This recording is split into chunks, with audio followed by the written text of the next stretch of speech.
Hello. Hi. Hi. Hi. Hello. I'm curious about Building open, authentic, loving relationship. I'm curious about jealousy. I'm curious about polyamory. Does it just mean that you're fucking all the time? How can I tell my parents that my partner is already married? I'm curious about How do you know when you're too busy to have another relationship? I'm curious about dominant and subordinate relationships. I'm curious about sexual health. How can relationships evolve with people as they grow and change? You can make suggestions, you can make requests, you can plead, you can do all that kind of stuff, sure. But the only true thing that you can change is your moves in this chess game of an argument. Yeah. Right? No, you're right. You're right. Yes. Okay. Welcome to the Curious Fox podcast for those challenging the status quo in love, sex, and relationships. My name is Effy Blue. And I'm Jacqueline Misla. And today we're talking about why we have the same arguments with our partners over and over again. Different topic, same fight. Yep. The same argument a million different ways. I see this in my practice all the time. Even those folks who are arguing constantly from dawn till dusk, they are mostly arguing about really 3, maximum of 5 points of tension over and over again in different contexts. And here's the kicker. Sometimes the context sounds so far removed from the point of tension that it can feel impossible to uncover the real argument. We end up chasing our tails and end up hurt, exhausted, stuck, and disheartened. In order to explore this topic, we are actually going to use a case study. Me. The best case study of all. Yeah. So picture this. It is 2 a.m. on Friday night. I am in my kitchen, angry dancing and texting Effy about a recent argument with my partner. The argument started over something that's wildly ridiculous, not even worth mentioning, but it soon took familiar shape, resembling every argument that we ever had. And we don't argue much. My partner and I don't argue a lot, but when we do, it follows the exact same script. And so over the years, we have both been working on ourselves and our relationship and have been able to shorten the post-argument tension from a few days to a few hours. But we both know that we can do better. And so, so it's 2 a.m. There I sat dissecting the pattern in my head, creating a flow chart. Of the argument pattern. I got a copy of the flow chart. Yes, exactly. Well, because you need the flow chart in order to understand the context. Yes. Because again, I'm a change strategist. So I was like, I gotta break the pattern. I gotta figure out how to break the pattern. No, exactly. I mean, it was very Jacqueline Misla. I remember when you come to sessions when we first started working together. That you would come with flip chart paper and colored in sheets, and everything was like laid down in groups and in an effort to understand it all. And this was just another one of those. I got pictures of flowcharts of what happens, who says what to when, whom and who feels what and says what. And I was like, got it. What are we doing about it? So some of you may not know this, but Effy and I started off in that way. She was my relationship coach several years ago when my wife and I were trying to heal from infidelity and learn how to design our open relationship that was built on transparency and trust. And so today we're going to try something different. I am going to talk about my relationship argument pattern, and Effy is going to give me a different perspective in an effort to disrupt that pattern. This is either going to be great or a big mistake. It's gonna be fun. All right. I'm ready, Effy.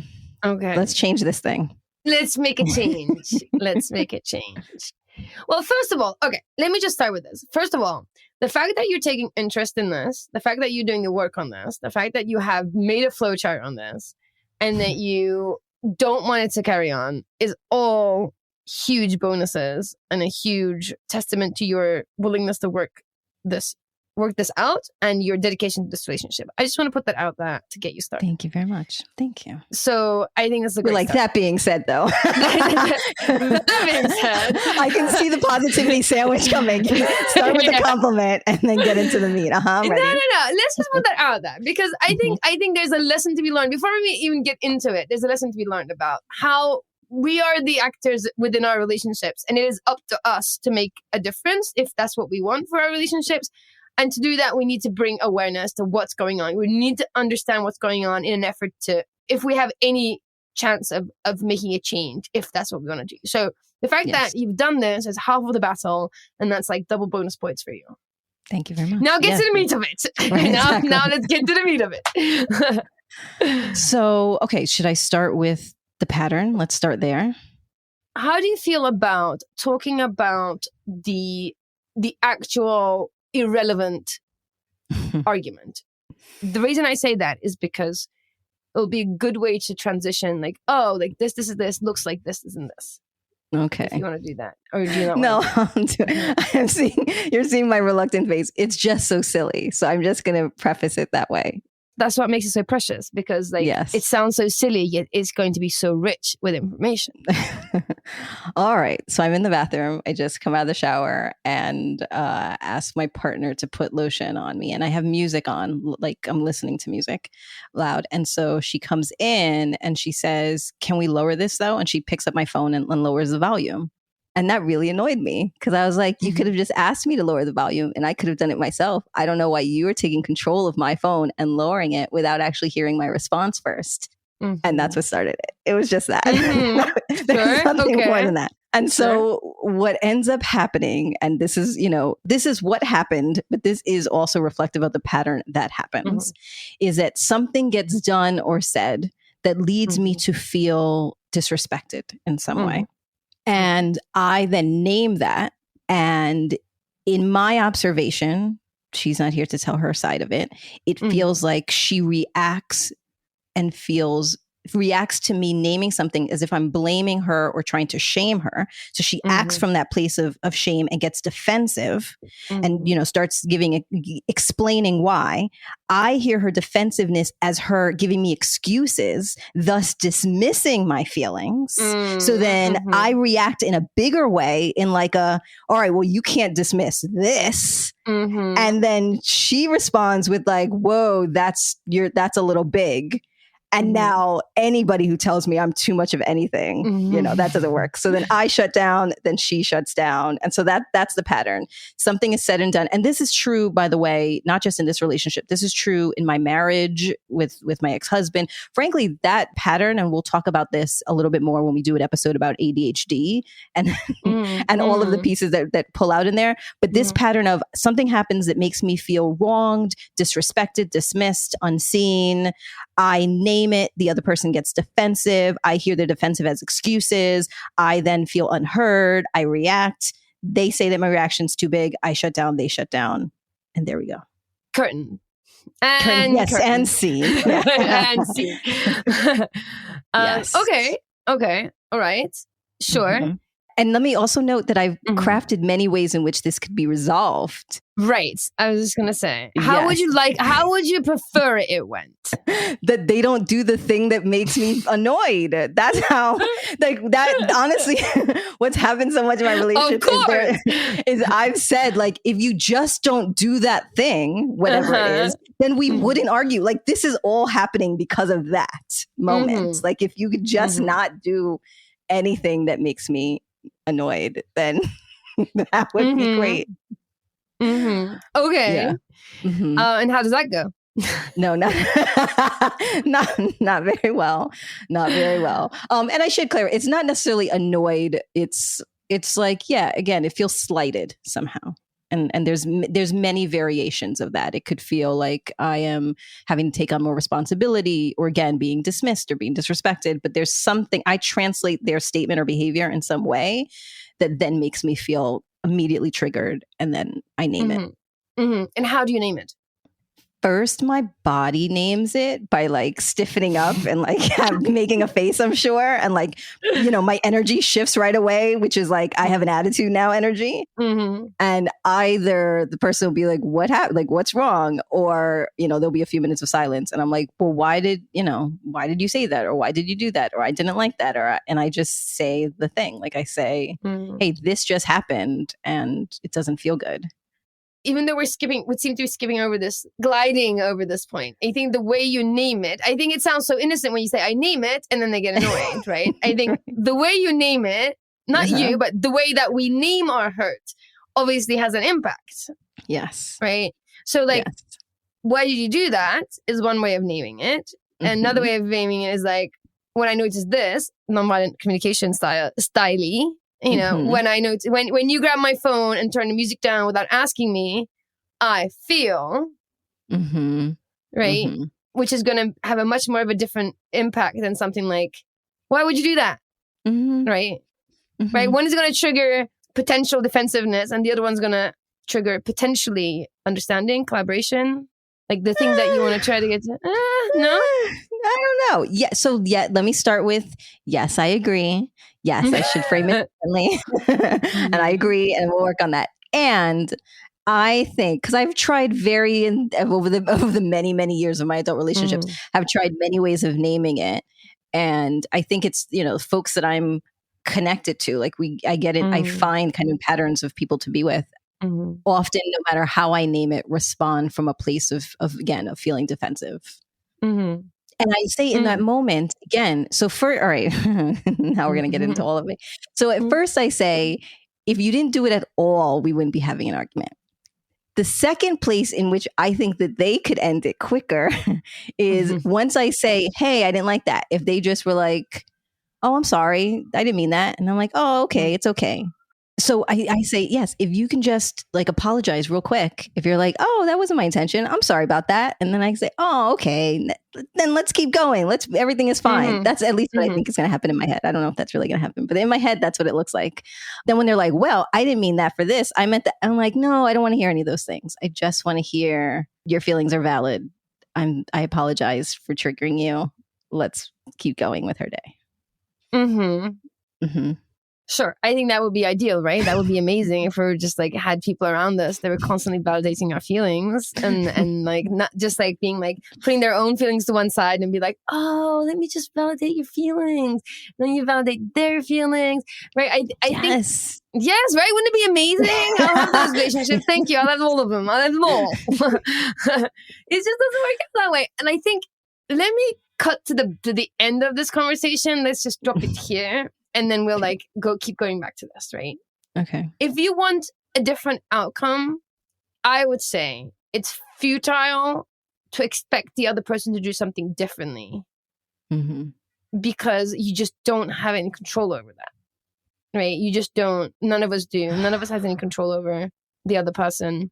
We can make requests. We can explain. We can do all the things. We can put reminders, you know. Even if they were working on all these things themselves, right? If they were like, I'm going to learn all my triggers. I'm going to find strategies, you know, to regulate myself when I'm triggered. I'm going to be conscious about validating my partners. Like, even if they were doing all that work, you just cannot guarantee that they're going to, not that you can't rely. If you want change, you can't rely on the other person to change for the change that you want. You kind of have to be the change that you want to see, you know? Yes. And yes. And all right. So let me tell you so of course I agree with you. That makes complete sense. Yes, that is true and right and valid. Period. Next paragraph. Thank you for validating my feelings. All of our relationships should be like this. I'm glad I have you in my life that validates. You see, exactly. So the reason why I think I don't do that, or why I feel resistant to it, like in my body, I'm like, is that I feel like I do a lot of work, a lot of emotional work, a lot of, you know, work in the, what's the word? A lot of work in making sure that our household, our relationship, our emotions are all taken care of. We did an episode about relationship math at some point, and I talked about how for a long time I felt like I was doing 70%, the other person was doing 30%. And then I realized what they were contributing was different than what I was contributing. So it was actually shared because they were giving things that I couldn't. So I named that to say, I know this in my wise mind, but in the moment, I feel like I have done the right thing so many times that if we're going to go back to the episode of the elephant and the rider that we just did, my rider is tired. So the person who like is in charge of restraint feels tired from all of this restraint that I have shown to show up as gracious and kind and loving and all the things in a relationship, that in that moment, I'm like, no more for you. No more grace. I'm too tired for grace. Now we just deal with my feelings. Mm-hmm. I think that's what happens. So I think if you're tired from, like, if you're tired in a way that you're describing, it makes me wonder if you're actually like processing, regulating, moving through your feelings, or if you are squishing, suppressing, taming, directing your feelings in a way that is not actually processing, but they're kind of like hanging in there, and then eventually they cause the fatigue that you're talking about, which will then eventually like gets you to not explode, that's a big word, but to get into these tiffs, right? So I would actually go back and see all the work that you're doing to be gracious and all those kind of things. Like, how are you doing that work? Because when I hear you say that, I hear a very, very vague tone of resentment that's underneath it. Like, I'm doing all this work for this relationship versus I'm doing all this work for myself because I want to be da da da da da da. Because when you do it, not you, but when anybody does the work for some other reason, it's just not sustainable, right? At some point, you're going to want payback. You're going to want reciprocation or reciprocity. You're going to want reciprocity. So I think what you might be experiencing is you're doing work that is not necessarily like working with the emotions and regulating yourself and developing skills and tools and mental muscles and emotional muscles to like work through all that stuff. But you're kind of forcing, shaping, suppressing, like pushing to one side. You kind of like woman handling like the feelings, and then one day you're too tired to do that, right? Because the efforts that's required to do that versus developing muscles and mental and emotional muscles to work through the feelings that isn't gonna require brute force. Does that make sense? Yes. And I think as I said it out loud, I realized that I think that's just a story in my head. I don't actually think that I think that. I do. So this is now going to conflate it even more. It's like delicious material for your coaching mind. I think that's true in my relationship with my daughter. So I think as a parent, there are many times where I have to change my tone, show up, make something more fun and exciting for her to be engaged in it. And when I feel like she can't do some of the minimal things that she's asked after I create this like home and this environment and this experience, that changes me. I feel really frustrated. I don't actually now, as I'm saying it out loud, think that's true in my relationship. I think instead what it is, it feels like I have earned the right to be respected, or I've earned the right to be heard. And I don't know why that's not showing up in this moment. Right. I think that's a really good point. It's like, first of all, are you disrespected? Is this true? Right. It's like a CBT question. Like, is this true? Are you really disrespected in that moment? Is what's said and what's being done truly disrespectful? Like, okay, actually, that's not the question. Not necessarily disrespectful, but is it really done with the intention of disrespecting you? No, I don't think so. Because 2 days later, I was at a gymnastics event with my daughter and my ex-husband. And at some point, he was trying to listen to a video that I sent him and couldn't. And so I was like, no, you have to put the volume up. And so I put the volume up on his phone. And then immediately was like, oh, I'm sorry for touching your phone, and realized that I had just done the same thing. Yeah. See, I would say, I feel like there is a trigger there, right? Something happens and it's not in your wise mind. I think if you reflect on it in your wise mind, that's why you even said this argument was so silly, right? In your wise mind, you're sort of recognizing that it's silly, and I'm just using your words. Your feelings and reactions are valid, of course. I think you're labeling it as silly because in your wise mind, you're like, that's not disrespectful. That's just like somebody doing something. And I think there is a part of you that feels disrespected, right? Yes. Which is the part that we want to validate, because that part is real. And that part does exist inside of you, and that part does get activated, and that part feels disrespected. Yes. And I think, of course, in my analysis and my flowchart, this is part of my reasoning. I think this all goes back to how we grew up. I think in my particular household, there was a lot of tension, and there were things that were said and done that did not feel kind. And and I'm the oldest of 3. So I absorbed a lot of it in order to protect them, and went toe to toe with my parents, my father specifically, on things. And so I am constantly scanning for something to be wrong. That's something that I've worked a lot about in therapy. It makes me incredibly good at what I do. Right. So professionally, I excel because I can scan and figure out what the problem is and find a solution. Personally, though, I continue to struggle with turning that off. And so I think I'm more sensitive to it. Somebody's going to say or do something that is mean because that is what I experienced. And then, I think in my partner's home growing up, there was just a lot of blaming of things. And so I'm sure that her sensitivity is around that, is about being blamed for something that's not her intention. And so we're just like, we're hitting each other exactly in the point where it hurts, which is why I think, of course, we continue to do it over and over again. Sure. I think the part of you that feels disrespected triggers the part of her that feels blame. And I think one of the best things that you can do is to start to separate away from that part and recognize that part and not to over-identify with it, right? To sort of allow yourself the space to say, oh, there's a part of me that feels disrespected. Even bring it up in language. So if you want to name it, and I think naming is really, really powerful, we know that. There's a difference between saying, even if you're naming in the most neutral way with your best nonviolent communication syntax, and like, when I see you grab my phone and change the volume, I feel disrespected. There's still room in there for the other person to feel defensive, right? Because because there's love and connection between you two, right?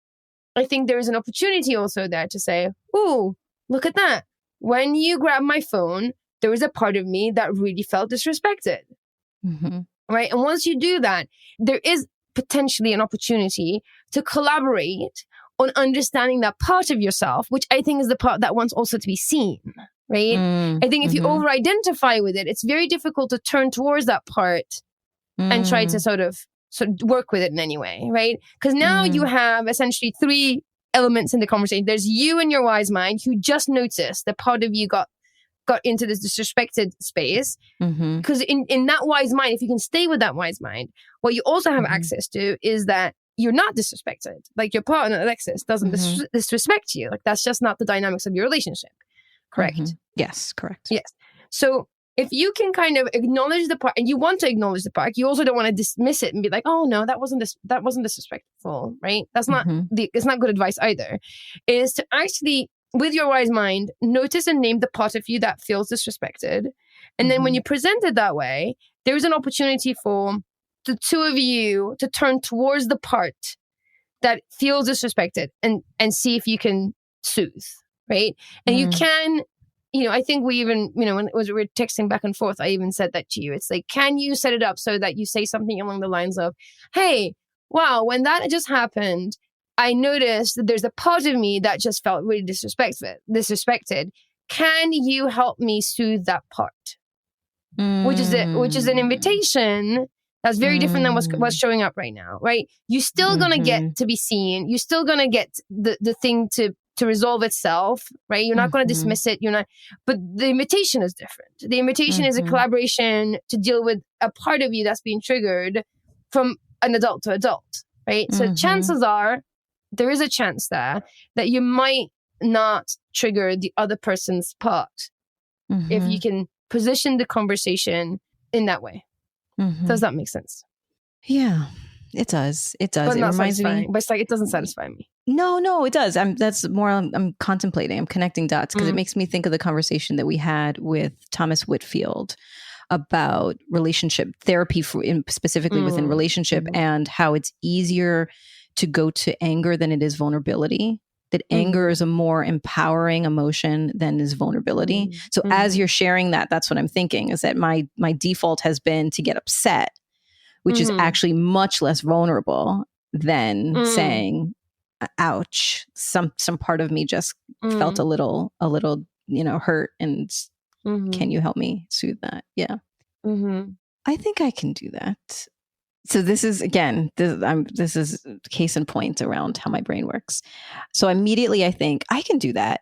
But then I think, but what if that doesn't work and there's still a bad reaction? Then I'm going to have a bad reaction to their reaction. And then I'm going to say, it didn't work.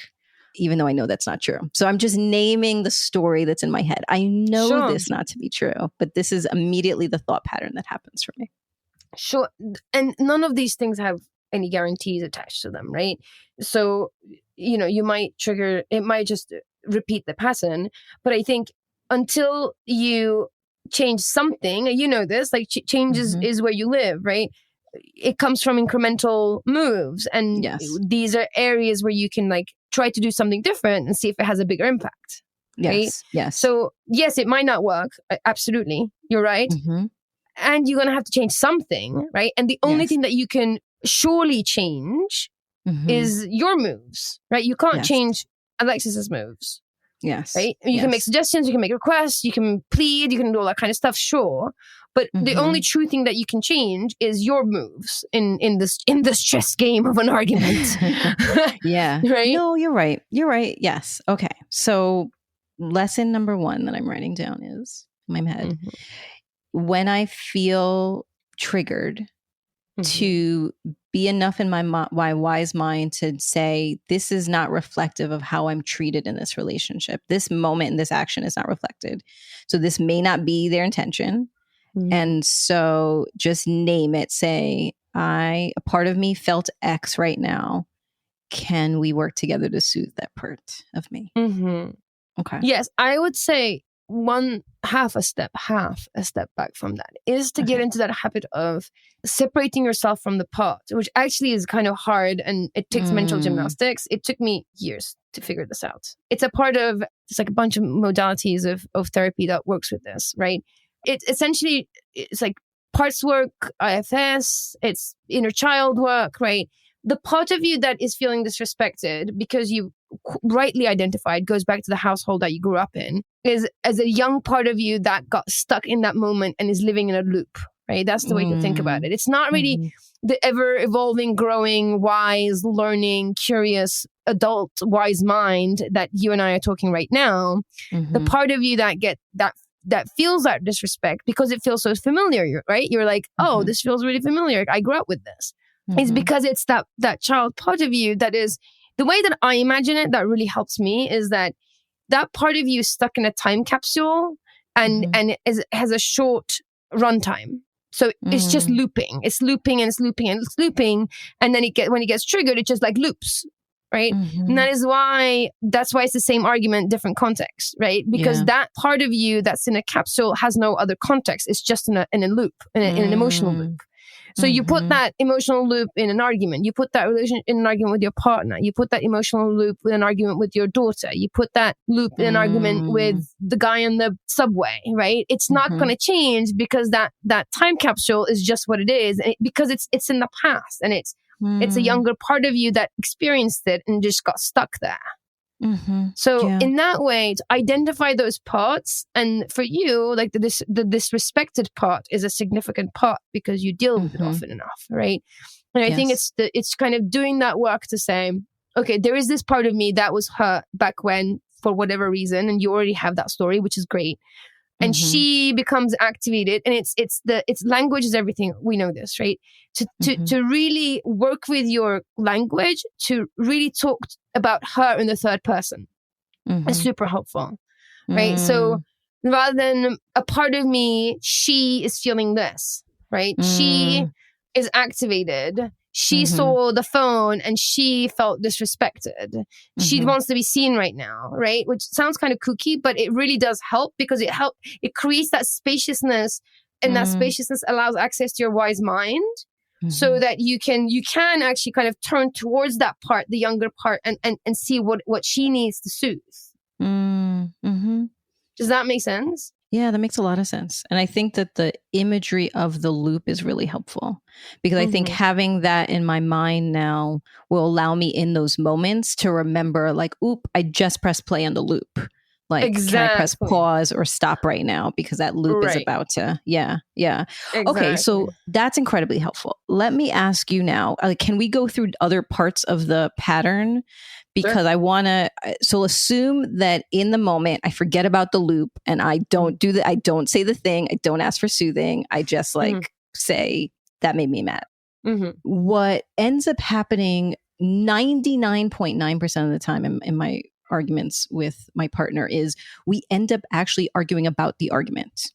To the point where at some point, often there's like a forgetting of, like, she forgets. She's like, wait, what is the thing? And then my brain is like, well, let me tell you exactly. I'm going to tell you the script. I said, then you said, then, as if I have like an internal stenographer that's just like following me around and capturing everything. And so I then am having actually two arguments. I'm arguing about the thing that started it, and I'm arguing about how we're arguing. And then that becomes confusing because then she's like, wait, what is the thing? And I'm like, both of the things, this one and then this one. Know them all. And often the feedback that I have heard from her and from other partnerships is that there's clearly a script in my mind that they are supposed to be following. And when they go off script, that I get annoyed. And that is not untrue, because I think in my head, I think this easily could be solved with X. Like if you just did X, this could all be over. And normally X is validating my feelings and apologizing in the tone that feels genuine.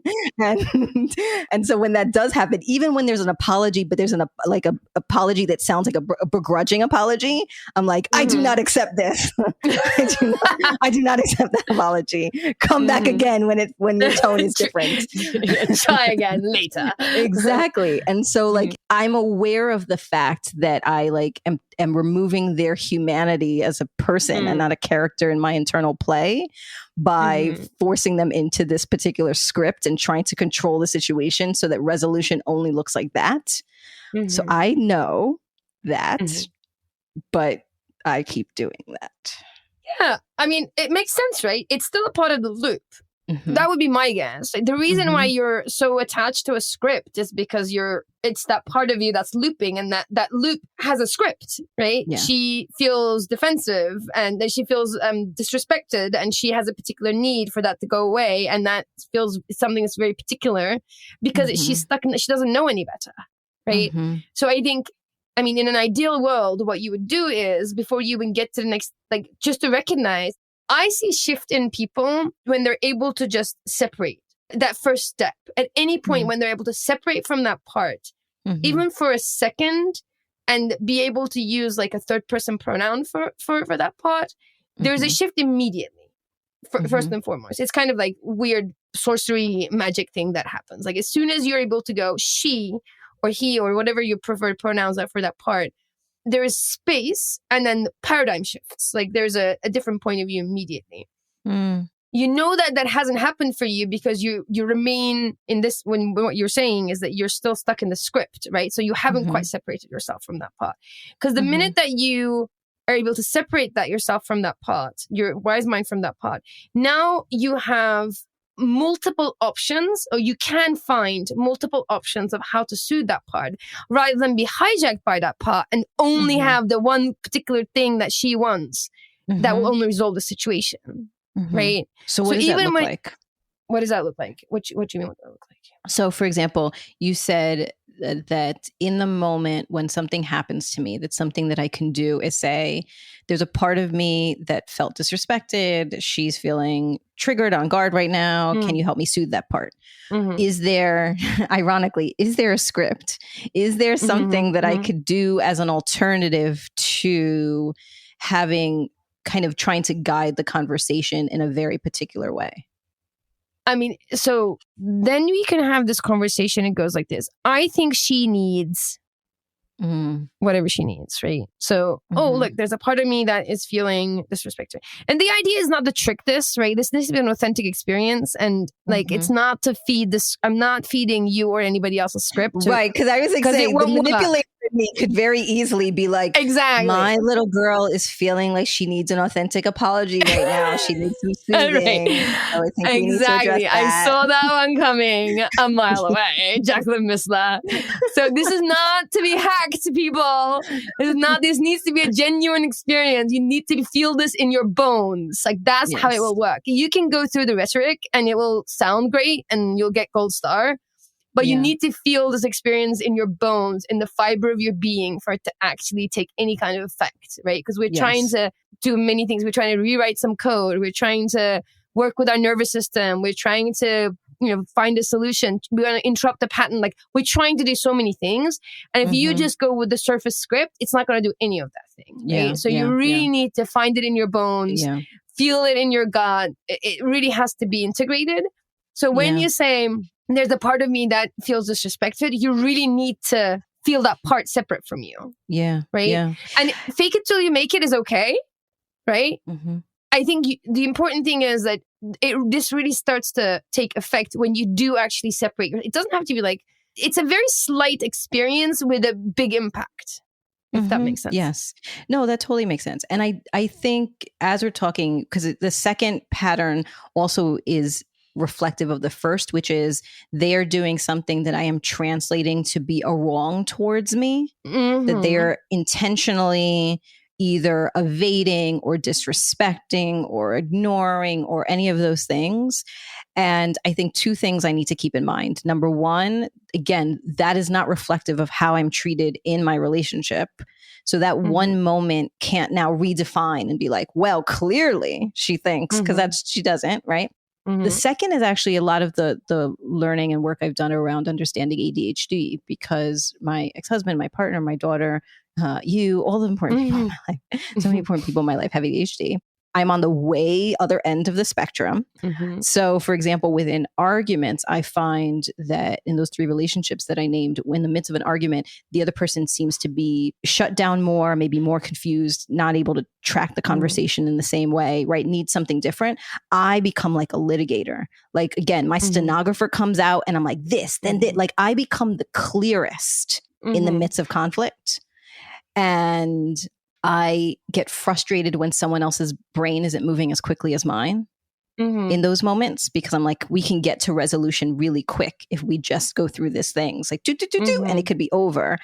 I've learned and I'm learning to try to recognize their brains work different, right? We need to slow down. We need to have some space, because often is the experience almost every single time, as was true with my father.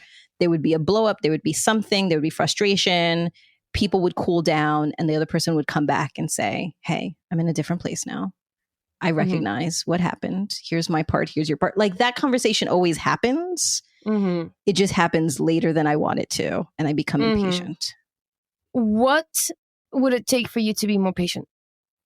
I mean, I think it's just knowing it, knowing that that's true. So, I'll give you another example in understanding more about ADHD in my work with my daughter. I understand that emotional regulation is something that's challenging for her. So when she pivots very quickly from being, in a calm state to being really angry for a while, it still is hard, but now I'm like, oh, I know what's happening right now.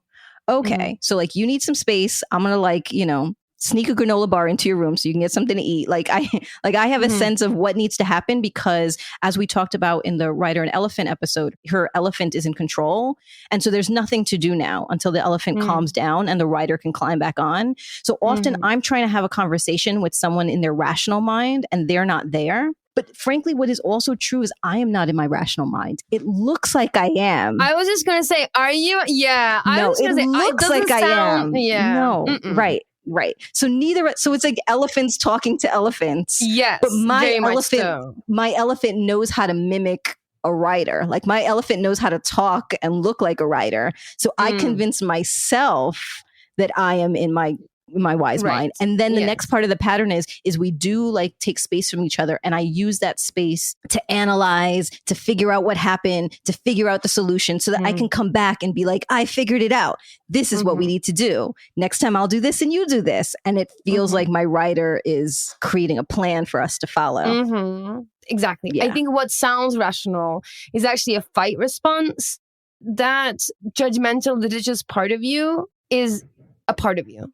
It's not. It's not a rational, integrated, wise mind, adult self.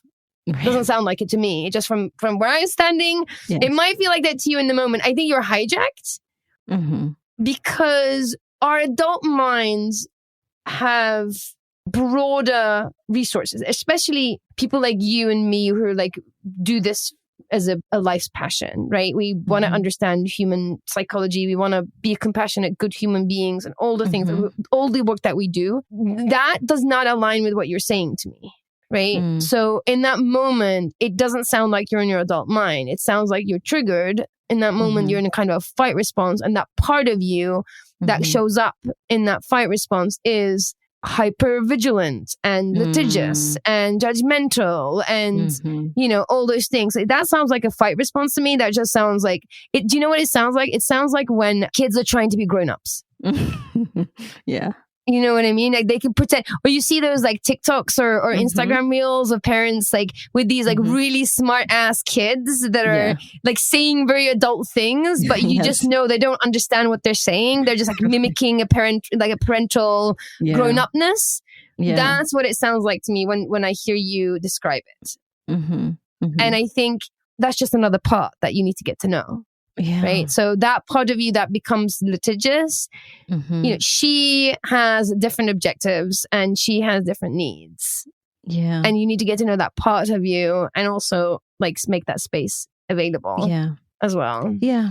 That makes sense to me. I think I have found that after an argument or negative situation, I revisit it over and over, right? So I like analyze it. I break it down. I try to figure it out. I try to figure out. That part of you does. Say she does. Sorry, she. Okay, so that she wants to go over it over and over and over again to understand it, to make sense of it, because she wants things to make sense and wants to find a solution.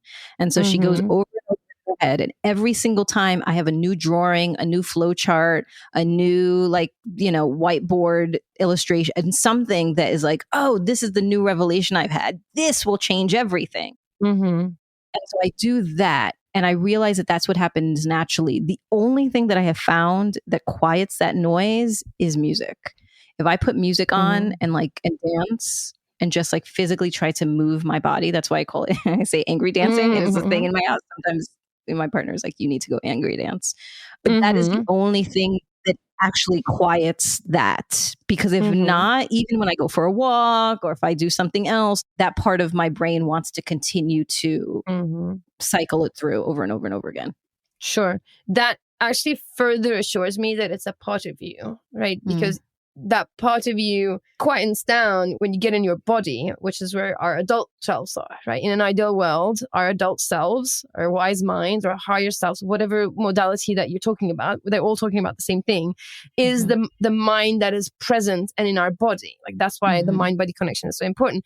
So the fact that you're like, the only relief I get is when I get into my body, I'm like, oh, of course, because now you're back in your adult self and the world doesn't seem like it's going to, it's ending. Whereas the part of you that is litigious thinks the world is ending. And she just like, she's like fighting for her life, for her self-expression, for her, survival, all the things. And when you eventually get back into your body for whatever, in your case, dancing, and I solely my way too, could be breathing. I just can't emphasize how breathing is just the way to do it. And it's because it's too easy that people think it's not going to work.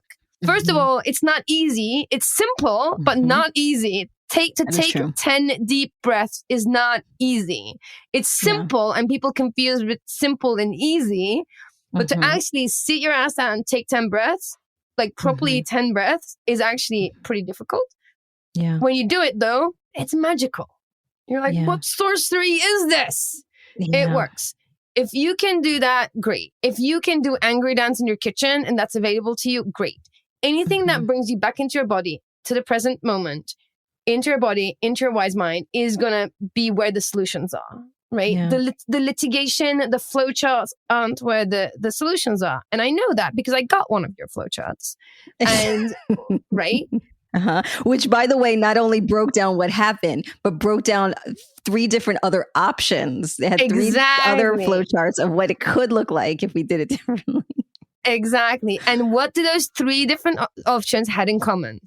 They all started with the other person doing something. Exactly. Exactly. And there lies the problem, right? And because that also shows me this comes from a triggered place, that comes from a part of you that is not your adult wise mind who understands change inside out, right? Right. And I think that plus there is one other thing I think that is different from this. So that I think is let's just park that. That is a bit of insight. And the other thing is, you're a change strategist, which means that you go into, on the way that you work as a change strategist, you go into corporations, you organizations, even individuals' lives, and you help them make what I call radical changes, right? I like calling it radical pivots when I talk about your work, because I like talking about your work. And what that requires is a lot of change all at the same time to be managed. And in order to manage that kind of change, you need a constant, and you happen to be the constant as the consultant that's coming to do the change. Yes. So I also think that in your mind, when change is about, which is the work that you do all day, every day, you are the constant in that change. The big difference is that those corporations or people or organizations are trying to get through their change. Right. In this case, you are trying to change your situation. So you can't put yourself as the constant in that. You need to be the one that's changing, right? Imagine when you're working with an organization, you're advising people, they're all changing, they're all making adjustments, like slowly but surely, right? You're the constant, which is where you want to be, because they're the ones that's changing. Their situation is changing. In this case, you're trying to change your situation. You can't be the constant. Right. That makes sense. Because in my work, I'm always looking for what is the thing that's happening outside of me, certainly, that can be adjusted. And I'm taking that lens here. I think that's true. Right. And you're a consultant, which means you get dropped in and you get dropped out, right? Exactly. You're not really you're not in the fiber of the thing. Right. And you're trying to apply that knowledge, that practice that you're very good at into your situation, but you need to just like shift your perspective slightly, because you're not trying to change something that's not a part of you as you do in your career. You're trying to change something that you're very much a part of, which means you have to change as well. Yes, that makes sense. I think the other thing that you said that stands out is you said that when I get into my body and I'm angry dancing, that's actually me getting back in touch with my adult self, which sticks with me, because if I were to think about it on my own, I would look at sitting down, thinking about, what happened and what needs to happen next. That feels grown up. And like angry dancing to like whatever music in the kitchen feels like childish. And what I hear you saying, it's actually the reverse. Yes. And that's what our society tells us, right? When you're sitting, you're quiet and you're sensible, that's your adult self. But we need to move, right? Yeah. I know I have ADHD and I'm slightly on a different skew with this, but I see this from people who are, you don't have ADHD, that stillness, like long periods of stillness is not how our bodies are designed. I think long period of stillness eventually makes our minds wander. For people who have ADHD way quicker than your typical folks. But I think that stillness means that we get in our heads and eventually we feel disembodied.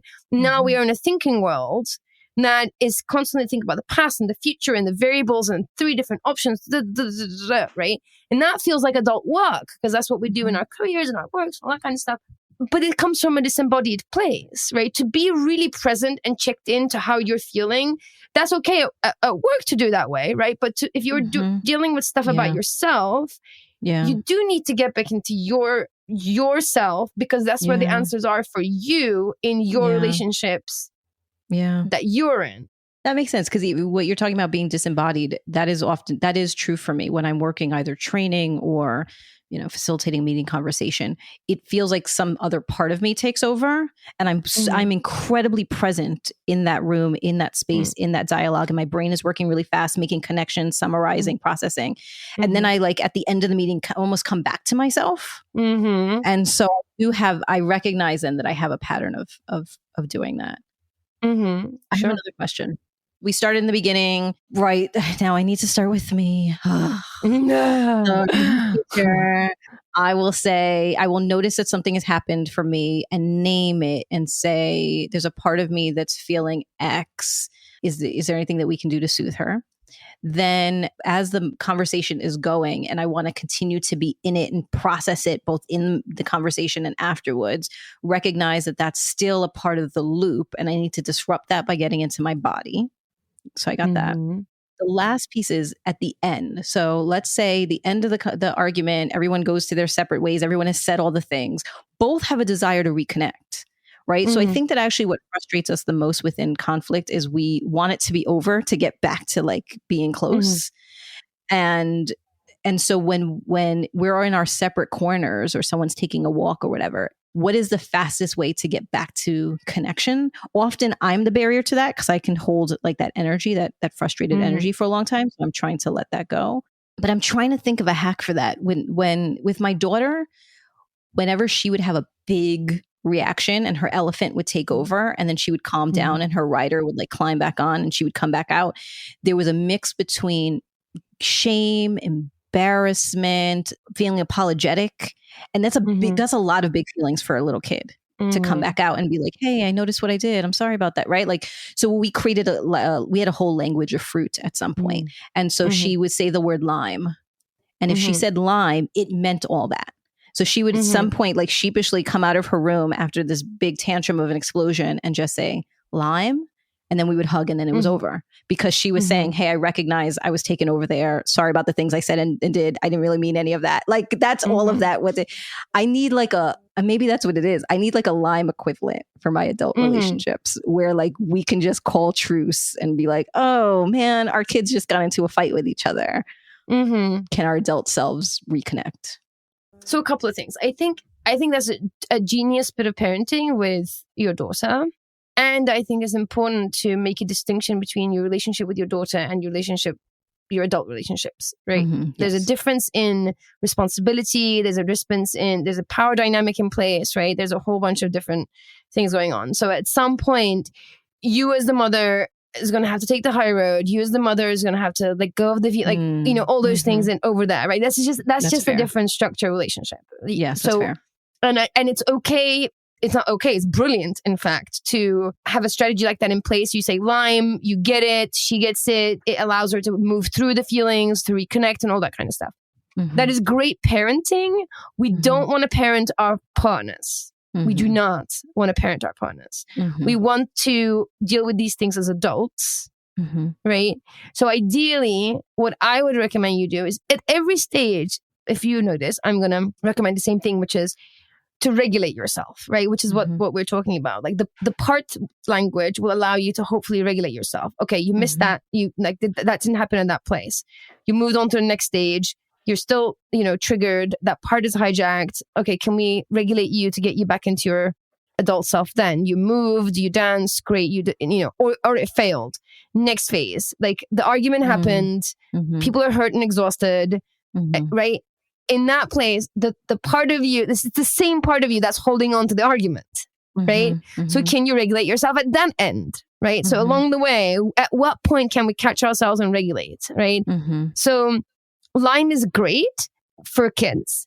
I think for an adult relationship, I think to go back to your adult self, can you move? Can you breathe? Can you find the adult self, then looks at the argument and notices what happened, right? Becomes aware of what happened. Whoa, we just got triggered. Like my kid got in a fight with your kid, right? And then get to a place once you do get to that place and you put things in perspective, now you're an adult in your adult mind and you understand the part of you that was upset and did all the things. You will find yourself in a place that is more willing to reconnect. If you're still holding off, right? That means you still haven't regulated. No, that makes sense. Right? I think, all of that I think is true. I think what I'm also thinking about is when I do have that desire to reconnect, like what's the entry point? I think that's similar to like my daughter coming out of the room sheepishly and being like, oops. Like, I think there's a feeling of that, of like, oh, so that was a lot. Can we go watch a movie now? Like, when that happens in its own organic way, at some point there'll be silence and then someone will say, are you thirsty? Or like something will happen to like indicate and to the other person, like, all right, we can move on now. But I don't know if you have other thoughts or recommendations. I think when you regulate it, you just have an adult conversation. Hey, that was a lot. Or hey, that was an argument. Right? I mean, you can lime it, which is now a verb. I love it. You can lime it. You can definitely lime it. I work with clients and we give names to certain feelings, right? The wonkies is this like mixture of insecurity and jealousy. Like there's like all the, people come up with their names for their certain feelings that are reoccurring, and it works as a shorthand that allows people to reconnect. And I think it definitely works. You can do that. It's great communication. I do feel like there is value in just finding adult words and saying, I feel this, I feel that, because that's just good for our nervous system to name things. And then also teaching our nervous system that like conflict is okay as long as there's resolution, right? Because conflict is a part of life. It's a part of any relationship. Conflict becomes scary when our nervous system doesn't recognize that there's going to be resolution, right? That's when people who are conflict avoidant or struggle with conflict are afraid of conflict because in their minds, they can't see through the conflict to a potential resolution, right? So they get stuck in the conflict and they're scary. Of course, conflict is scary. If we get to a place of like, we just had an argument and then we actually talked through it and resolved ourselves. We had an argument and resolved. We got an argument and resolved, right? The conflict resolution, and doing in a meaningful way where we feel it in our bones will over time retrain our nervous system to recognize there's a resolution to go with every conflict. In this case, when it's a pattern, is there resolution in between, or is it, oh, we did that thing again, like let's try again next time? Like, is that because to re-go over whether or not she should have picked up the phone or not, like that, I don't know if because most of the arguments start that little, like you didn't dry the dishes and now we're like not going to talk for the whole day. Like it starts so silly. So I don't know about that, or if it's the resolution comes in just the acknowledgement of, we got caught up in our pattern again. Damn. All right. We know what to do. We're going to try again next time. Is that, I don't know. So I think that's great, right? That's great. The ninja level is that you recognize it and you take responsibility for your parts. Yes. Right? I agree. Yes, correct. Right. That's the ninja level where you go, oh God, we did that pattern again. And wow, I was really litigious and pushy. Yeah. And I shouldn't have done that. I'm sorry about that. Right? Yes. Yeah. That is like the ninja level. Because then you're taking responsibility for your part as well. And you're role modeling. Yes. For me, humility is a value that I try to work with. For me, like in those situations, that's where I go. I go to, okay, like what is the if I want to embody humility in this moment, what do I say? What do I do? Which is to recognize my humanity in the moment of what I fucked up and say, these are, I'm sorry I did those parts. Yeah. And do that. If you're doing it through humility, you're also not doing it as like, now your go. I know. Well, that's what I was going to say. Now your turn. You're right. You're totally right. And I think that's the word I need to hold on to, because I think what it ends up looking like is the latter, which is more like being a martyr. Like, all right, I'll be the one to break it. And then I do it. And there's a secret expectation of reciprocity. So I've done my part. Now it's your turn. Right. Exactly. And I need to go into it with humility and just saying my part, whether or not the other person has anything to say or whether or not they say anything. Yeah. Right. You have to be anchored in the fact that you're doing it for yourself, because you in that moment are trying to train your nervous system that there's conflict, there's resolution, and you can get to the other side, get through the shame and the guilt and the, all the things that are making you, and the anger and the frustration, and get through that. And by realizing the humanity of yourself and taking responsibility for the parts that you feel you're responsible for, and you do that for yourself. And if you can get anchored in that, it doesn't really matter if it's reciprocated or not, because you've done the duty done, like job done. You did the thing for yourself. Amazing if your partner also recognizes that and finds that within themselves, and goes like, great, that's bonus points. That is not the aim of the game. That is like icing on the cake. Yeah. Right. You need to eat your vegetables first. I just mixed metaphors, but Yes, but and I think that's true, because particularly if I'm the one who's instigating it, not intentionally, right? But essentially, if I like push them on the floor and then they like get up and swing at me, right? I'm pretending this is kids now in like a schoolyard, right? So my kid pushes her kid and then like she gets up and swings. when I come back and like, I'm sorry that I pushed you, I shouldn't necessarily be waiting for her to say, well, then I'm sorry that when I got pushed, I swung at you, because she only swung at me because I pushed her. And so in the cases where it is my interpretation of a behavior as disrespect and I'm responding negatively in that way, I'm responding with blame, then I think I need to remember that they may not need to give me an apology because I'm actually the one that started it. Yes, and I think it's not really about an apology. It'd be amazing. True, recognition, maybe. Yeah. Reflection. Right? No, you're right. Yes, exactly. So I think it's really important. And I think sometimes if the ego gets in the way, I also find this parts, what they call the parts approach, to say she is triggered, is also a way to sort of bypass and sidestep the ego, because the ego wants to be right. That's what the ego does, you know. So it's also a way to bypass the ego, right? So you can say things that feel very true to you, which is, wow, okay, there's a part, the part of me that felt disrespected, really reacted, and I, was whatever you were doing, I was like litigious and I was pushy and I didn't listen and I was very stuck, my own way. Yeah. I'm learning to master that part, whatever your truth is. I'm not giving you a script, but I think just like finding the truth, like regulating yourself and then finding the truth statement that helps you resolve and like bring resolution to the conflict is going to feel good for you. It's going to feel great for the other person as well, but that's like incremental. You know what I mean? Yes, I think that's right. I'm going to add on even to myself, approach with humility and don't expect quick resolution. Because I also think that that's something that, like, once I have brought up the courage to take the first step and say, hey, that was hard, I'm sorry about my part, that if there's not an immediate, oh, good, all right, let's go out to dinner and let's be, let's everything's back to normal. When there's still tension there, that could be hard for me because I'm like, no, but I did the things. It should be over now.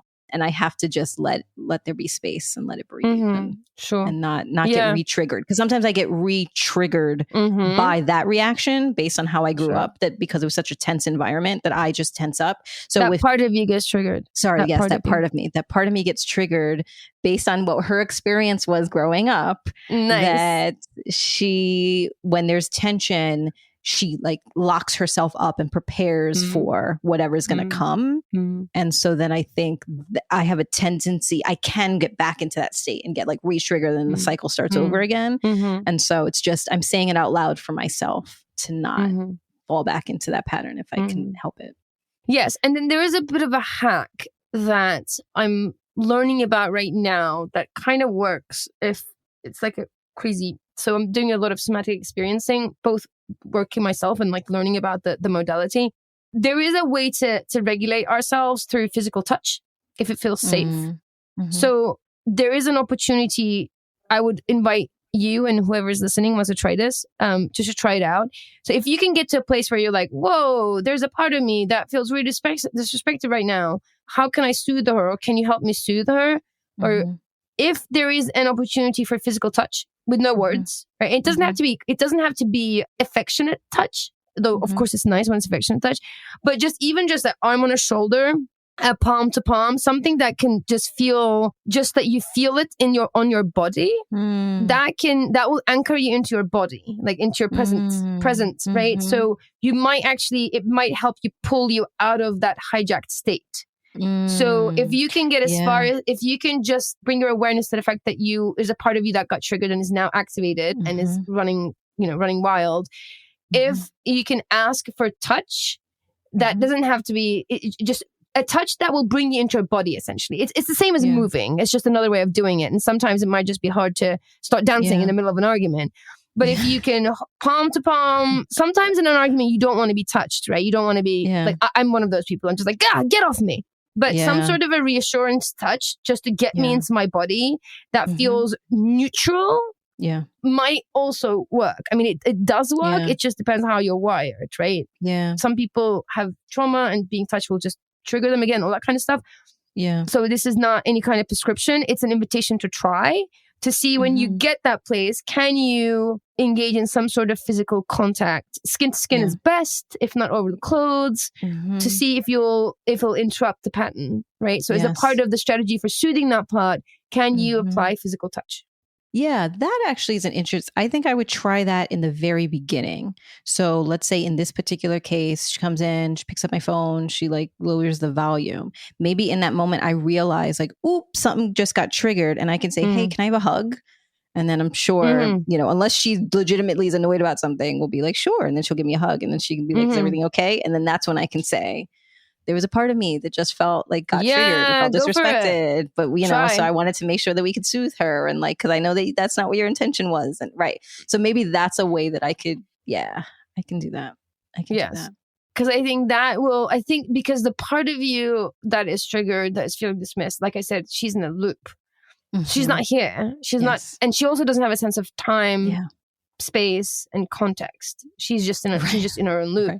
So if you can right, because at 3 a.m, she wants to continue to talk about it. Right, exactly.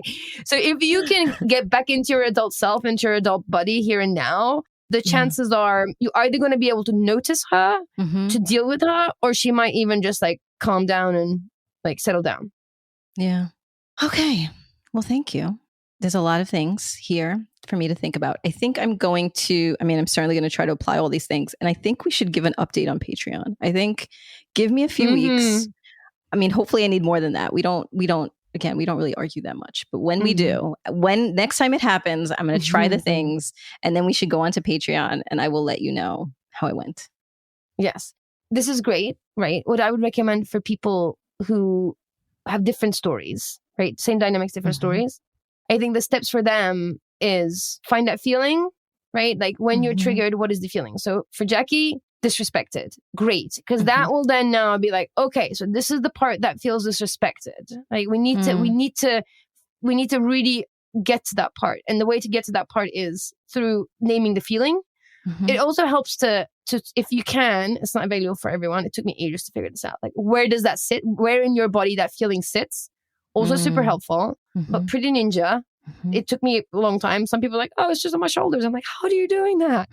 But just to be able to name it and say, I feel a very specific feeling. Name it and then see if you can ask yourself, is it true?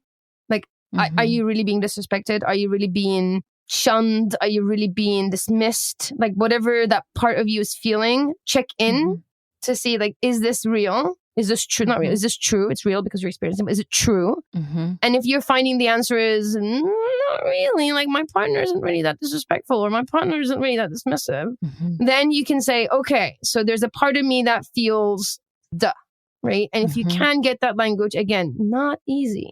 Separate part, third person language and see. So you identify the feeling, you got into a part situation, you were able to clarify the part, ask for help in soothing in an effort to connect with the partner, right? And see if you can connect, if you can help soothe that part. Touch is one of the strategies. Try it. It may work. It might not work. It does work for a lot of people. Find the kind of touch that might work. So one type of touch might not work. Try a few different touches and see if that works. And then if you can, once you soothe that part, go back to the original argument and see if it still exists for you, right? If you couldn't stop the argument, it happened again, and here you are in separate corners, huffing and puffing. Try to regulate yourself again. Movement works, touch works, breath works. And then see if you can acknowledge the situation and move on, acknowledge the situation and take responsibility for your action in it, for ninja bonus points, and then see if you can reconnect. Got it. I'm going to create a flowchart of what you just shared. We should share it. And post it on my fridge so I remember. I love it. If any of this resonated with you, if you saw yourself either in me or my partner, then you should share this podcast episode with your partners. With your partner. You should share it with friends, share it with other folks to listen in and see if they see themselves and see if they can break their own patterns. So share this podcast episode. And if you have stories to share, if you either, again, it resonated with you, you have questions for Effy, you want to share your own story, then come onto our Facebook group at We Are Curious Foxes. And there's where you can find other curious listeners to share your story. You can also find us on our website and on Instagram at We Are Curious Foxes, where there are blog posts and other goodies. And then, of course, let us know that you're listening. Share a comment, a story, a question by sending us an email or voice memo to listening@wearecuriousfoxes.com, or you could record a question that we can put on the show at 201-870-0063. This episode is produced and edited by Nina Pollock, with whom every conflict is resolved with ease and grace. Our intro music is composed by Dev Saha. We are so grateful for their work, and we're grateful to you for listening. As always, stay curious, friends. We're gonna have a conversation. Wait, and then right here, I was like, you should say something. I don't know what, but just to break up the... So... whatever comes naturally. I will. The spirits, whatever comes. Whatever the spirit calls me, I will. Exactly. Okie dokie. Shake, shake, shake. Okay. New York. Right? Mhm. But then, siren. Yeah, there you go. Dogs and sirens. Mm-hmm. This is what it's like to live in an apartment in New York. Curious Fox Podcast is not and will never be the final word on any topic. We solely aim to encourage curiosity and provide a space for exploration through connection and story. We encourage you to listen with an open and curious mind, and we'll look forward to your feedback. Stay curious, friends. Stay curious. Stay curious. Stay curious. Stay curious. Stay curious. Stay curious.